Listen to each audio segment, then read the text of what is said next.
Hello my friends, my family, and my fans. Oh. I am Andrew Ditch. I have been diagnosed with autism and intellectual disability.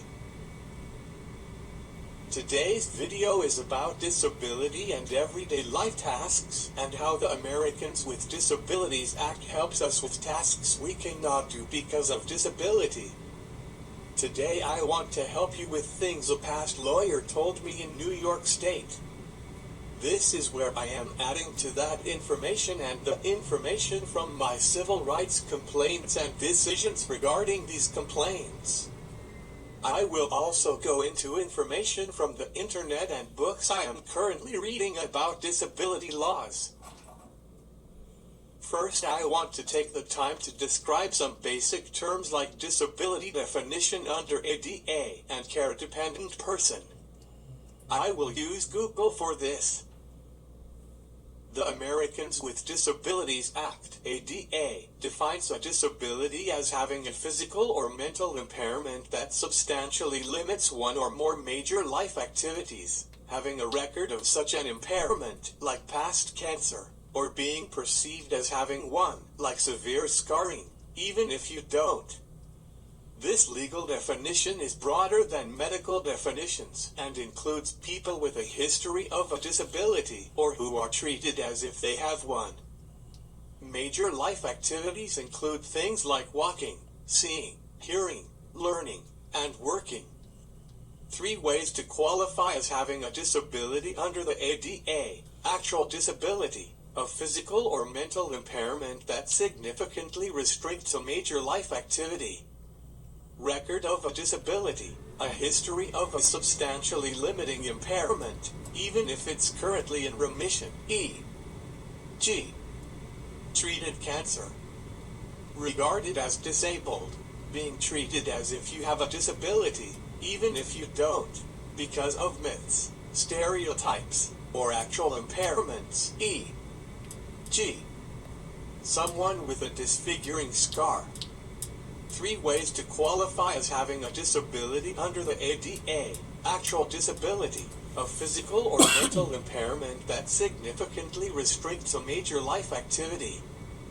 Record of a disability, a history of a substantially limiting impairment, even if it's currently in remission. E.g.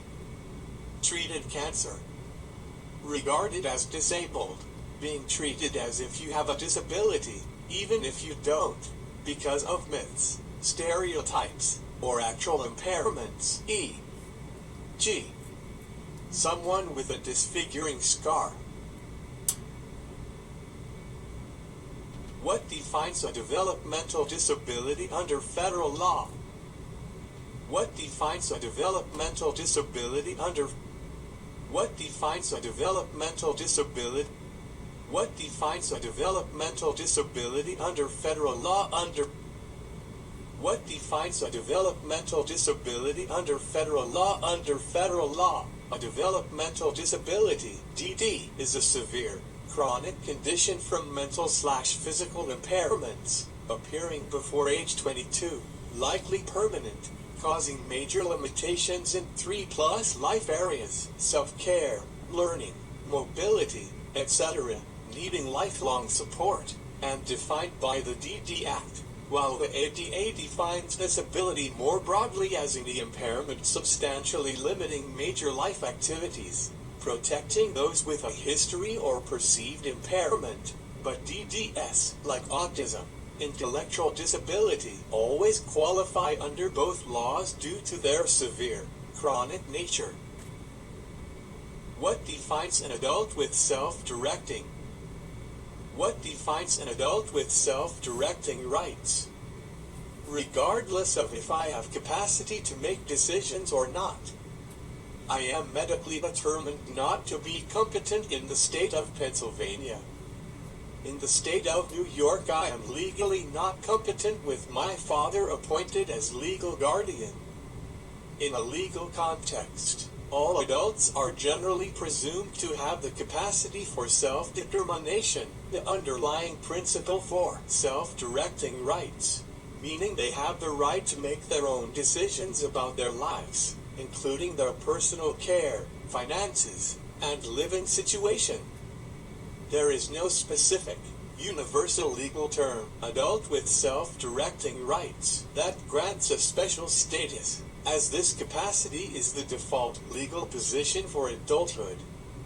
The term self-direction is commonly used in healthcare and social service programs, such as Medicaid home and community-based services, to describe a service delivery model that gives eligible individuals with disabilities or chronic illnesses more choice and control over their care. Legal principles of adult self-direction. Presumption of capacity. Legally, once an individual reaches the age of majority, usually 18, they are assumed to have the mental capacity to make decisions for themselves unless a court determines otherwise. Right to refuse services. This self-determination right includes the right to refuse offered services, even if others believe those services are necessary for their well-being. Involuntary intervention. Legal interventions, such as guardianship or civil commitment, can only be pursued if a court finds that an adult lacks the capacity to make decisions on their own behalf and is at serious risk of harm. Least restrictive alternative. When intervention is necessary, the legal system and social services must employ the least restrictive alternative that adequately protects the individual, maximizing their remaining independence and decision-making ability. Later on I will do another video of self-directing my care and how it causes me behavior issues and challenges in my mental health, and the struggles I have with my communication and thinking and processing. For now I will stick to this video of me washing my laundry. What is the legal definition of incompetence? If you see I meet the standards for a court-ordered guardianship. Legally, incompetent means a person lacks the mental ability or legal qualification to manage their own affairs, understand legal proceedings, or make sound decisions, often due to age, minority, or mental/physical impairment, leading to a court-appointed guardian or conservator, though it's distinct from mere foolishness and requires formal legal declaration. Notes this Elder Law Answers article and this Stinson Elder Law article. Key aspects of legal incompetence: lack of capacity, inability to comprehend information, appreciate consequences, or make consistent, logical decisions regarding finances, healthcare, or legal matters. Age. Minors under 18 are generally considered legally incompetent until they reach adulthood. Mental/physical condition, determined by a court following medical evaluations, not just a diagnosis. It focuses on functional ability to handle life. Legal consequences. Contracts. Contracts made by an incompetent person are often voidable. Guardianship allows a court to appoint someone, guardian/conservator, to manage their life/estate. Criminal law. A defendant found incompetent cannot stand trial or assist in their defense. What is the legal standard for care-dependent person? A care-dependent person, legally, is an adult needing help with basic needs, food, shelter, care, health, due to physical/mental issues, relying on others for support, often covered under elder/vulnerable adult abuse laws, like Pennsylvania's definition, an adult needing assistance for daily living due to disability, requiring protection from neglect or abuse, distinct from tax code dependence.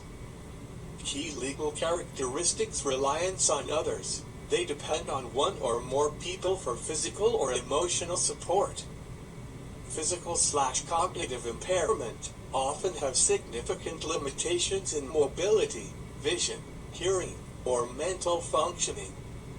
Inability to meet needs. Cannot independently meet essential needs for health, safety, or self-care. Vulnerability, defined in statutes to protect them from neglect and abuse, making failure to provide care a crime. E.g.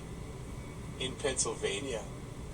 Examples in law: Pennsylvania Law 18, Pennsylvania CS paragraph 3922.1 defines a care-dependent person as an adult requiring help with food, shelter, clothing, personal care, or health care due to disability or impairment.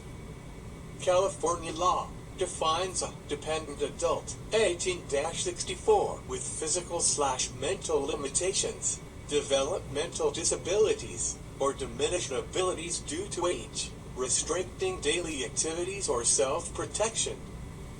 Context matters. Elder abuse statutes. These laws specifically target abuse/neglect of care-dependent adults, often older individuals. Tax law. The IRS defines dependent for tax credits, qualifying child/relative based on support, age, and residency, which differs from the care/vulnerability definition. In essence, a care-dependent person is someone legally recognized as vulnerable, requiring specific legal protections, because they cannot sustain themselves independently due to a physical or mental condition.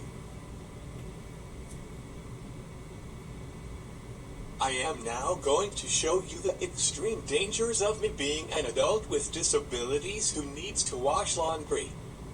I have the tools I need for the step-by-step instructions as I want to show you. I know walking downstairs is not safe. If I get hurt, it makes more of an argument about why Comfort Care discharged me. The entire reason why Comfort Care discharged me is because they neglected me, causing me a severe diaper rash. I was being ignored by the supervisor. I took pictures of my rash, staff sitting around, playing with friends, smoking weed, not cleaning the house and helping me. This is why I am telling you this. They discharged me in fear of themselves. Comfort Care discharged me before they was given the authority by insurance to discharge me. If I had the mental ability to understand to go to insurance about these concerns, they would not be allowed to discharge me. Now I am forced to wash my clothes. Now this becomes a violation under the ADA, as I was excluded an opportunity to argue that I was being neglected, abused, and abandoned that resulted in behavior issues with Comfort Care. I'd like to tell you I am going to take all safety precautions to walk downstairs to not get hurt and fall. You can see my waddle, uncoordinated movement, balance on the stairs, and how the sensory processing challenges make knowing where the stairs are and the objects around me, making me off-center. After this is recorded, I will share evidence of my 168 care hours approved by CHC waiver and the ID waiver approval to show my developmental disabilities diagnosis. That makes me a care-dependent person. Also the evidence to support I reside in a shared care home under Royal Home Health Care. I have the ID waiver, and that is also a rule I require to follow by Royal. I am to have at least 56 hours of home care services approved by CHC waiver, not opt waivers. This puts me at risk for homelessness. However, the waiver I am in has housing funds set aside for some people until more funding is available for the full care scope that I require can be made available for me. I am eligible for 24-hour care for opt services. However, due to the emergency situation of my needs, they can only provide me services that are set aside for emergency situations such as my case. After this emergency funds start, they can then have a paid need for support and can make this process of securing a slot faster for me. That is why I chose to spend a lot of time alone so I can get a day program, behavior supports, communication supports, personal care and medical care needs met with other safety things in place like doorbell camera, motion detection, camera, electronic door locks and more. I know the risks of walking downstairs and running a dryer that has extreme fire hazards. I am doing this by force as I have no one to help me.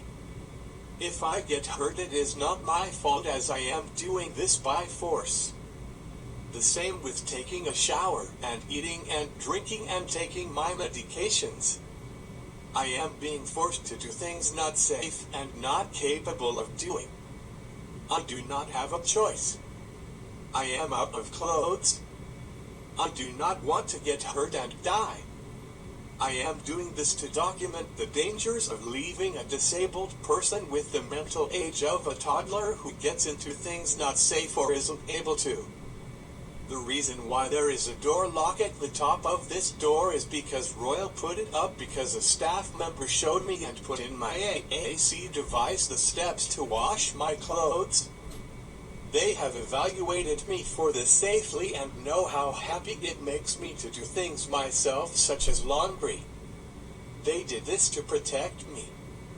However, since they discharged me, they has not locked this up, and Comfort Care and Countrywide has not locked this up. I rather have this door locked for my own safety, but the caregiver who comes in here for my roommate has failed to use this to protect me. It's on this device that they program, and I just copied the steps into my device that is funded.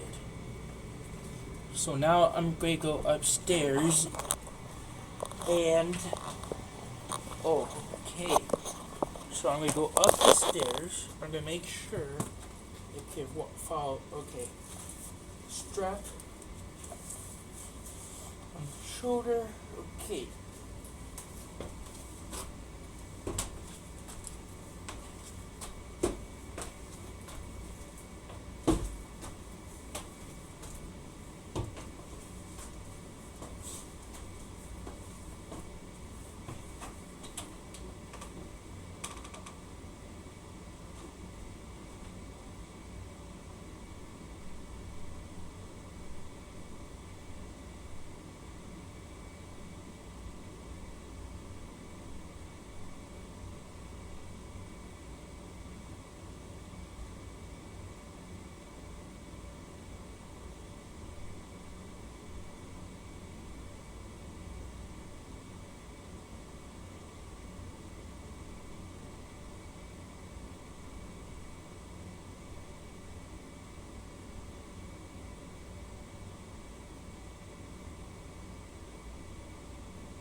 Oh shit.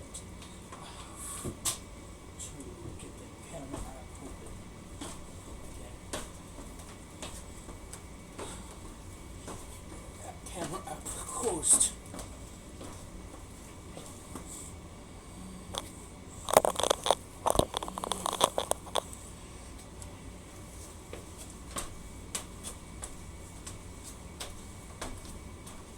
Great exercise.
Check if clothes are dry.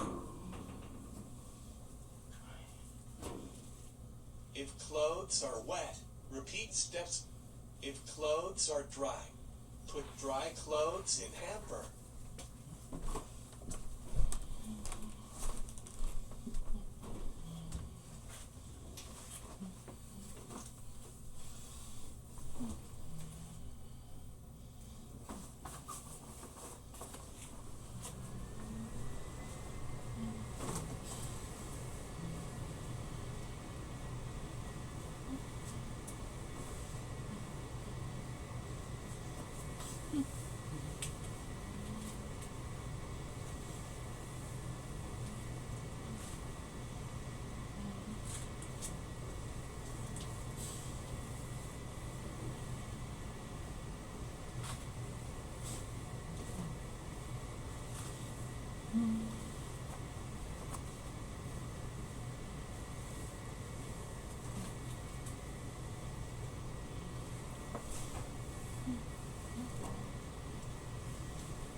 Transfer clothes from washer to dryer.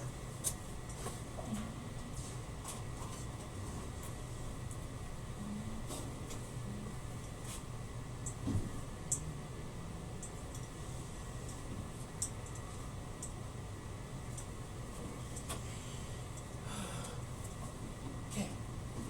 Hot.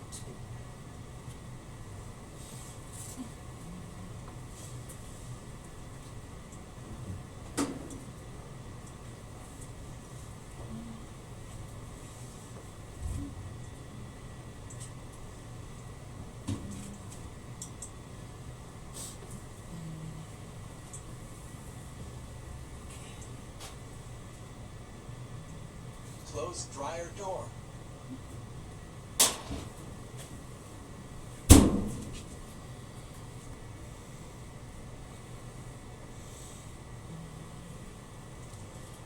Clean lid trap.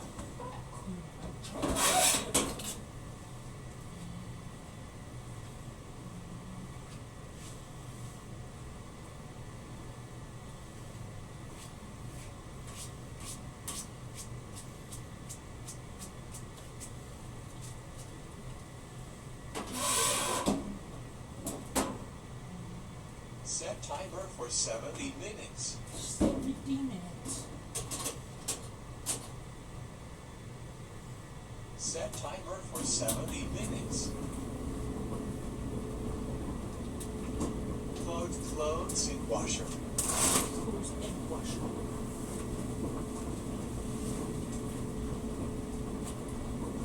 Okay, turn this part off, because I had stomach bug yesterday, so I had a lot of poop accidents. So I need to wash this really well. Guys, really badly swelled. Gross stuff. Yep. Life happens. Accidents happen. Mistakes happen.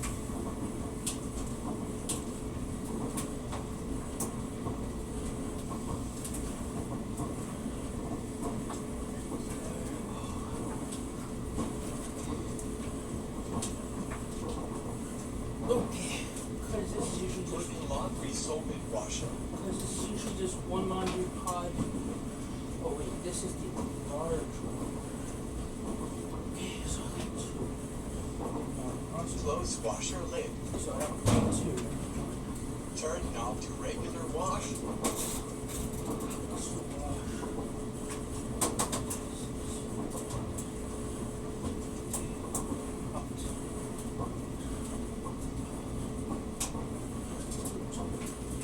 Pull knob to start washer.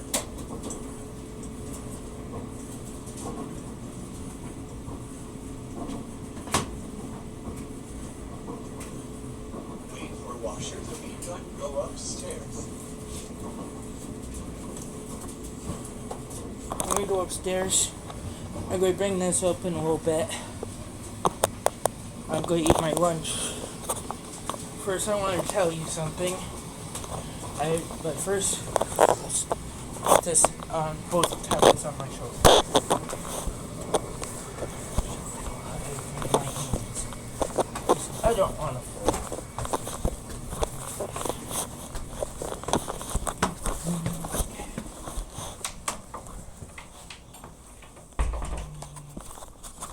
To document this here.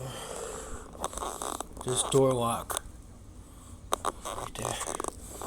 Right there's that door lock. There's that door lock. Yep. So, that right there. It's all documented. Let me go in my room.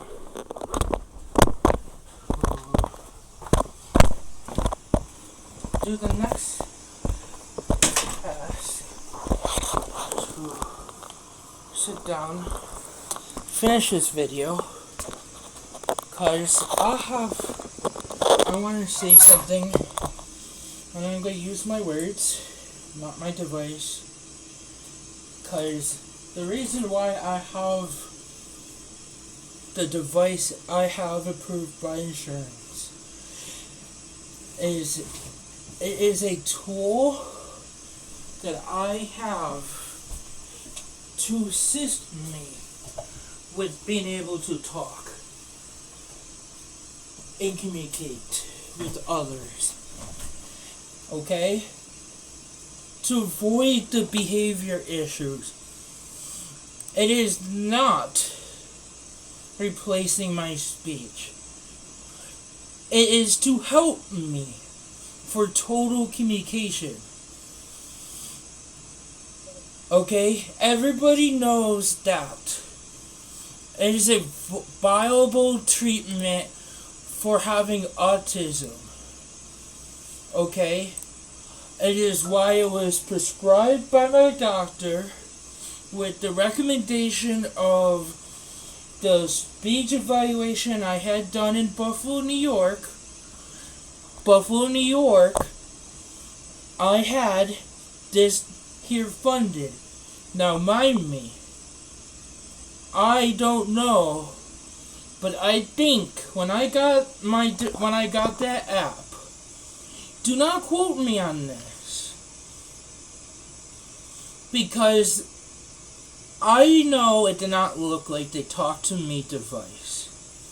Okay? Matter of fact, I know it did not do that. Let me go into this here. Google.com. Google.com. I'll do this. I'll show you the device that I think might have had been funded. Because there are only two funded devices that offer a choice of apps on an AAC device. One of them is Talk to Me Technologies. The other one is another device. I think it's called Protocol Satellite or something like that. I'm not saying it right.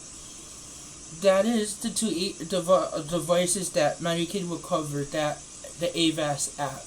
And then that could go to any other device. So I think that is how they were able to get that done. Okay, and then they just put it on a tablet. An Android device, because I want an Android, not Apple. Now, because it's a viable treatment option that was prescribed for me in Buffalo, New York by my doctors with the recommendation of Buffalo Hearing Speech Center in 2019. It's 2025, so it's after 5 years, because every 5 years I can get a new device. What they need. I needed a new device, so I had a dedicated device, so I didn't have to restrict myself from the internet and the issues that I have, because when there was parent controls on this device, it locked out the entire tablet. Dad has to get the parent controls app renewed. I don't have them right now. They expired. I don't have money to pay for it. Having a dedicated device, there's no way of going to the internet or use social media or downloading apps or YouTube or any of that. So I will be able to have access to the app that I need to be independent and not be frustrated. That is why that is ordered. Now, with that said, I'm telling you that I have a need here in Pennsylvania for me to continue using a device. Because it has helped me. I work with speech therapy, I got evaluated, I got the doctor to prescribe it, and I got it funded.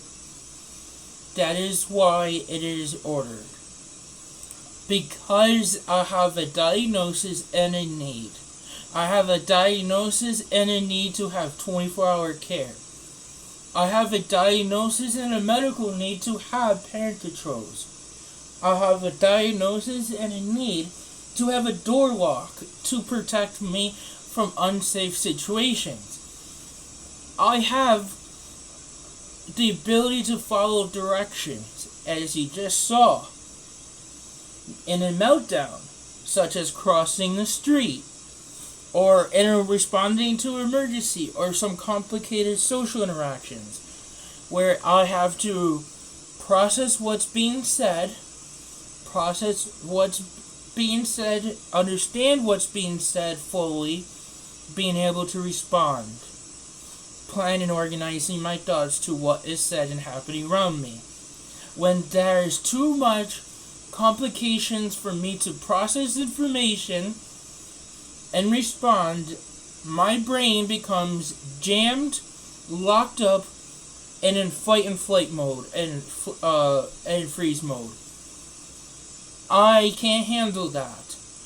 So what I can do is, because this is again been recommended, ordered, and said I need based on evaluations of my auditory processing disorder by speech therapists and audiologists, who are two qualified doctors, the only two qualified doctors to diagnose and make recommendations for auditory and speech problems.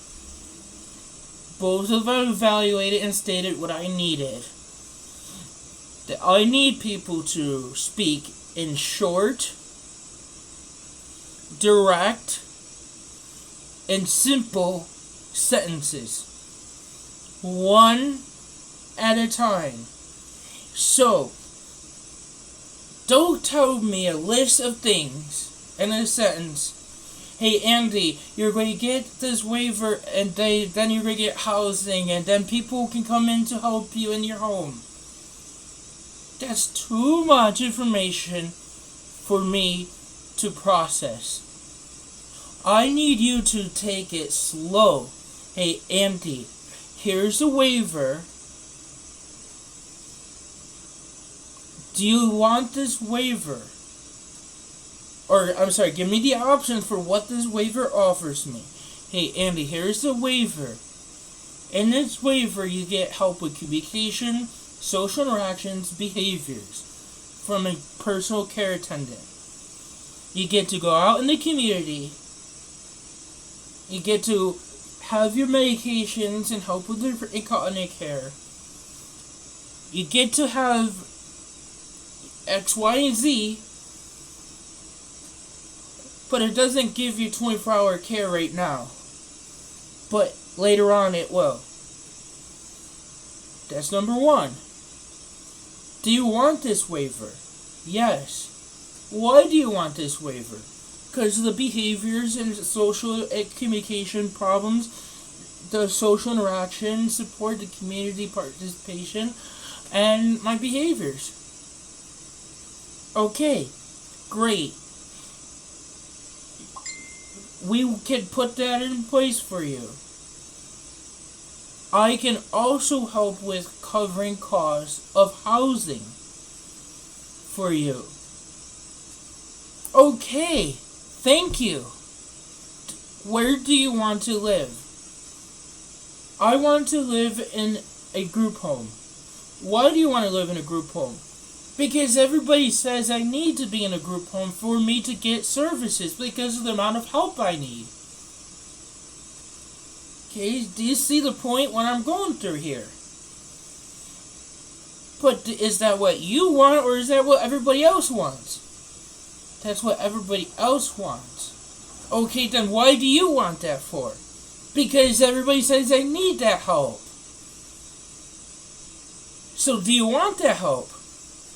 Ideally, no, I want to be independent, but I can't be. I can't handle that part of everyday life.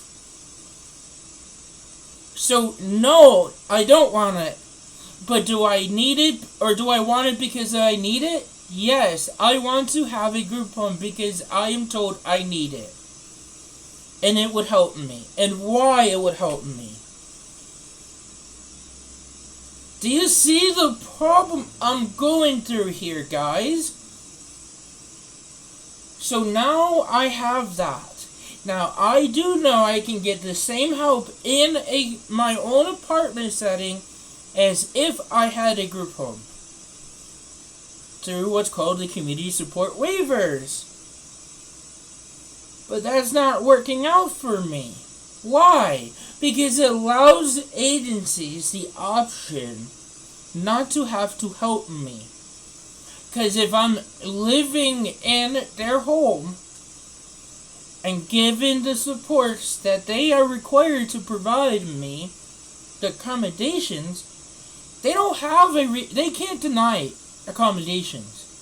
Accommodations include self-care, as you saw.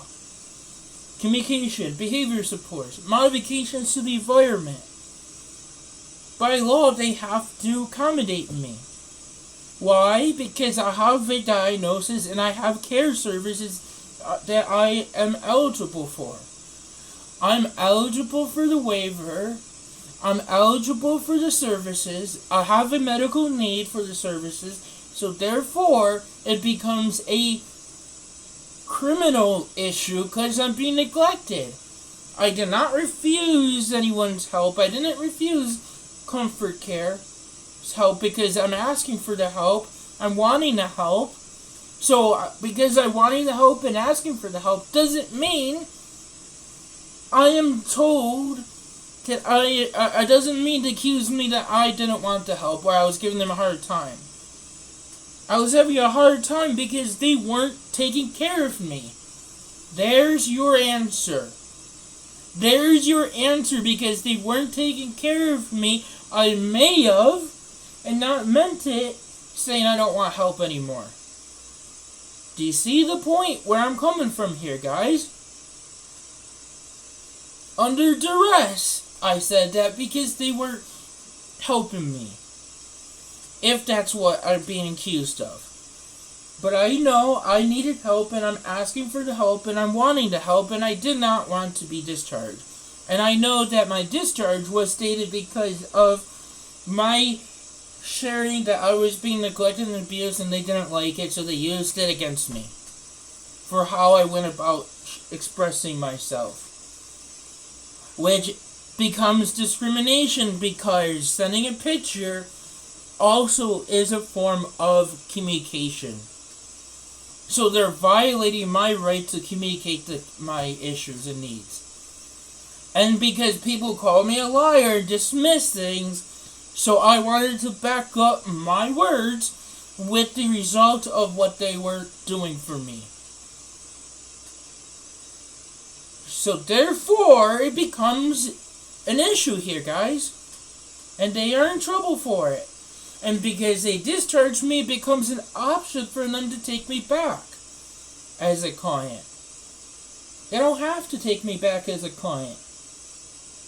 So they got around loopholes. And if people know that this is how you set Andrew Ditch off, you get Andrew Ditch frustrated because you don't help him with the things that he needs, and you don't accommodate him.